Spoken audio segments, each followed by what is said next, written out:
Chidoke. Oh yeah. Where are you coming from? Where are you coming from?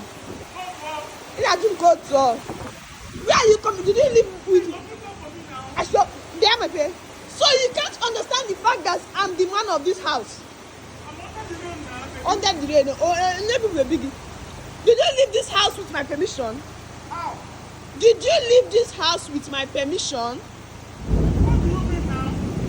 So don't you understand that I'm the man of this house? Can't I go out again and come back? Go out without the permission of the man of the house. Come inside, let me see. I don't understand. What do you mean? Oh, you are still speaking English. Before you leave this house, you take permission from the man of the house. When I say go, you go. When I say stand, you stand. So you defy my orders and expect me to open the door. Either you see I go. That was content now. That was content. Oh, content. Eh? Okay. Come and be a team. That was cruise. Oh, cruise. Land cruiser. My lord. Okay, My lord. I'm just. Open the door for me. Oh, where baby you from? Baby. Either you see I go. Baby. You see okay, the gage. You see okay, the gage. Either you see I go. Baby, open the door for me now. Oh, yeah, baby. You keep disrespecting me in this house. Because of you, I shaved my hair to face you man to man, and after that, you still don't have any iota of respect for me.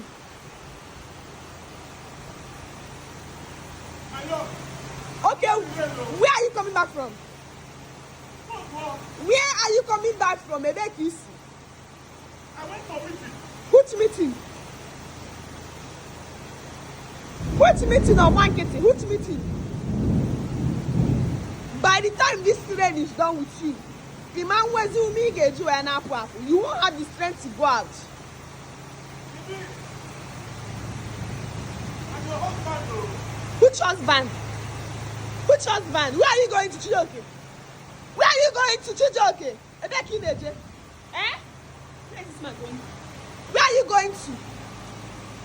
I'm talking, you are walking out, right? I'm talking and you are walking out on me. Just open the step for me. Let me enter. Vito. Open the step for me. Let me enter. Where are you going to? Enter where? Let me just enter here. Okay, you see the kind of enter where? Yeah, come and enter. Let me see. My lord. Oh, yeah, be your love. Who is your love? My lord. Oh, yeah, be your love. Who is your love? That place that you went to, because it's more important than my words. The place you went to is more important than the others I gave to you. Go back there. See what I'm doing to me. Okay, again, came one. A wife I married. Who is your wife? Come on, shut up. Who is your wife?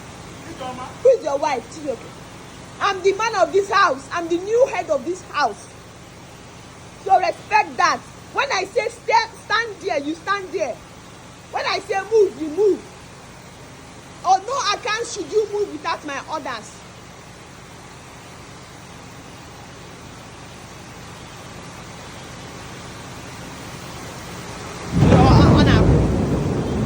You not see when they evil.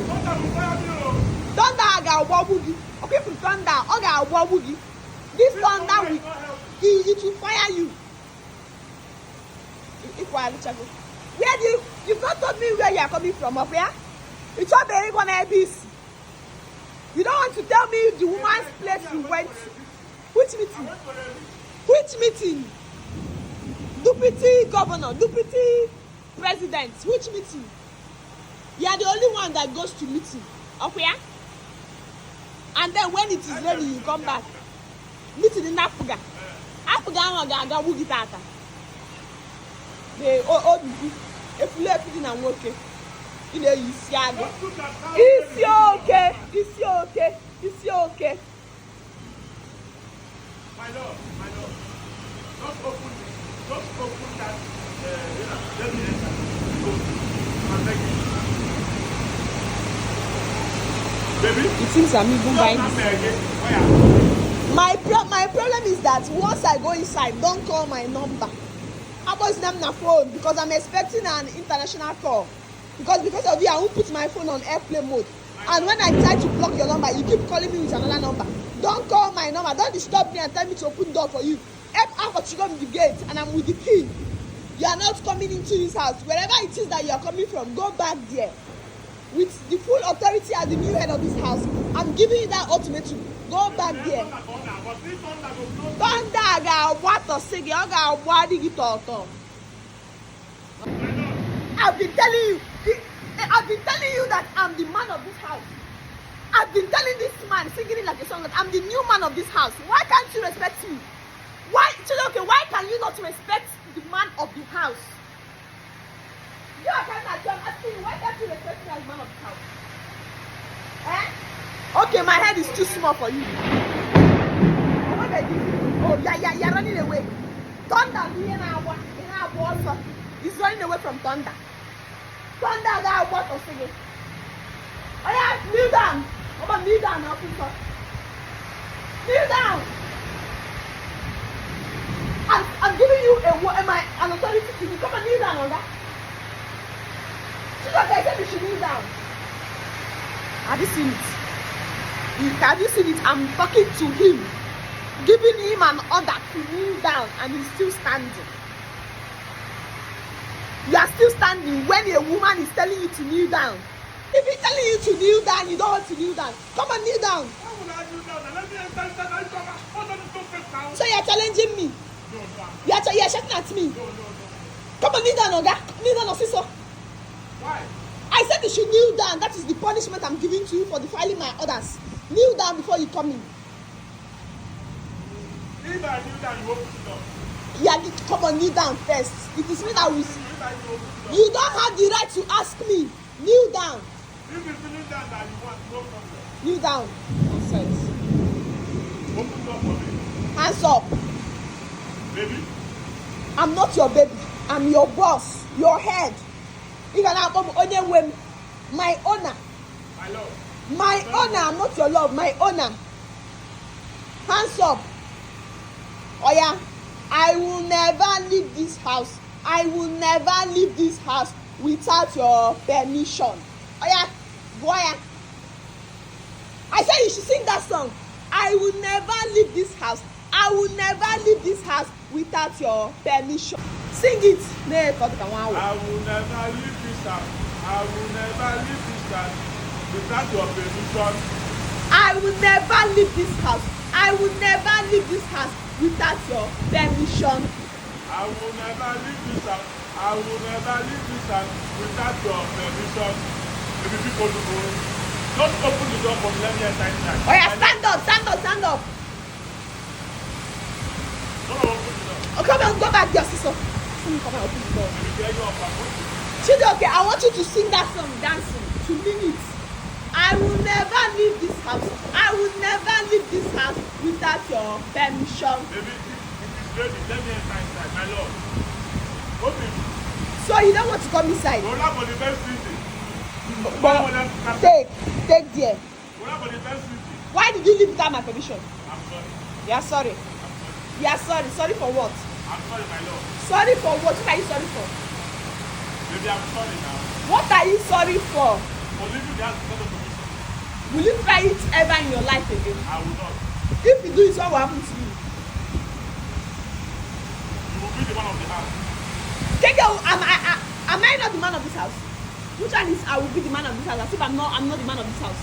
My lord, this baby is heavy now. Let me enter inside. Chijoke, if you ever leave this house without my permission, I will be man of this house. What will happen to you? Everything you want to do. Which I know, I want you to categorically state what I will do to you because I'm being a considerate head of the house. What should I do to you any day you prefer my orders of leaving without my permission? Everything you want to do. Anything like what? I don't know. Everything you want. Okay, you're not ready. I'm going inside though. I'm not by inside. Go. What is it?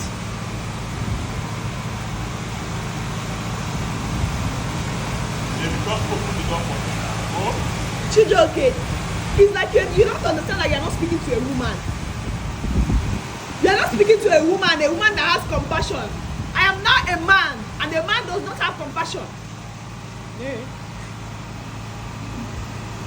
I've not even started dealing with you. By the time I'm done with you, God knows that what I will do to this woman that parades as a man. don't want to tell me where you're coming from. Don't want to tell me where you're coming from. You just came back to this house and then you expect me to jump on man. To jump. Hey, he's back. To be happy, to clap for you. After leaving this house since morning. Since 19 Ebateba. If we are lecha. Kozu akwala akwa. Ebateba. See what I'm wearing? Isi okay ka ịbụ ị na-eyi isi agụ isi oke isi ngwele olukudi na nwoke a ga-anụ nwoke na ihe nkonatara ebe a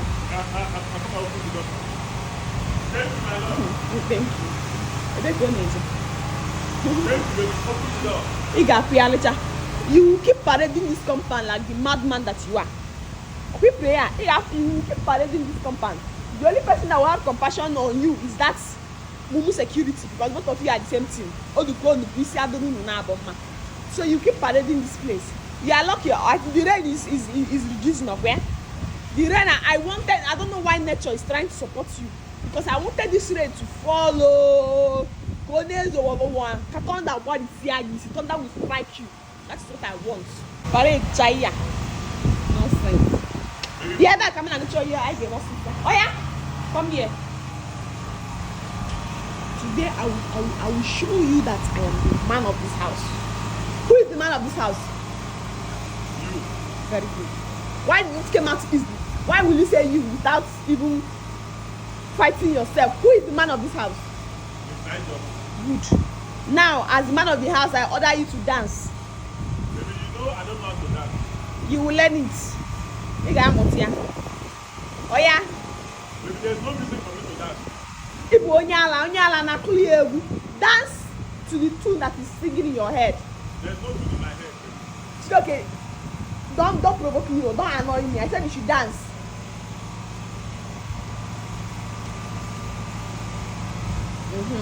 Come on, yala. Come on, yala. Obo mona yala. Obo mona yala.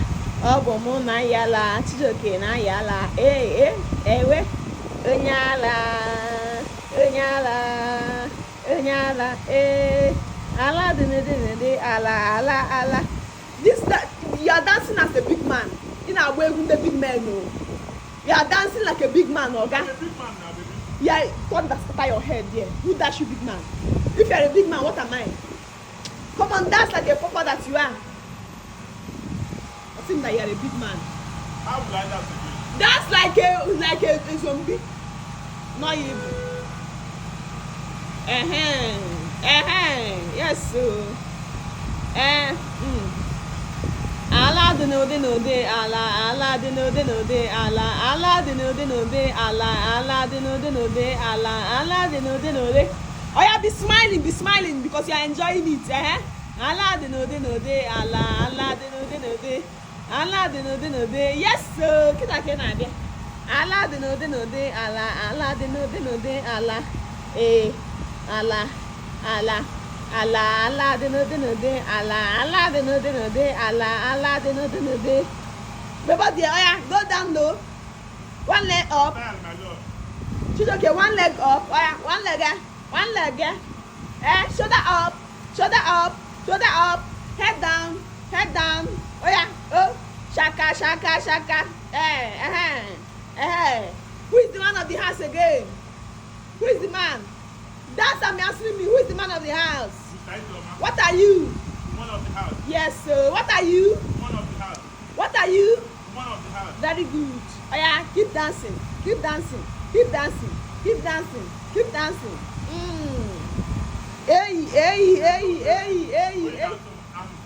I'm catching cold.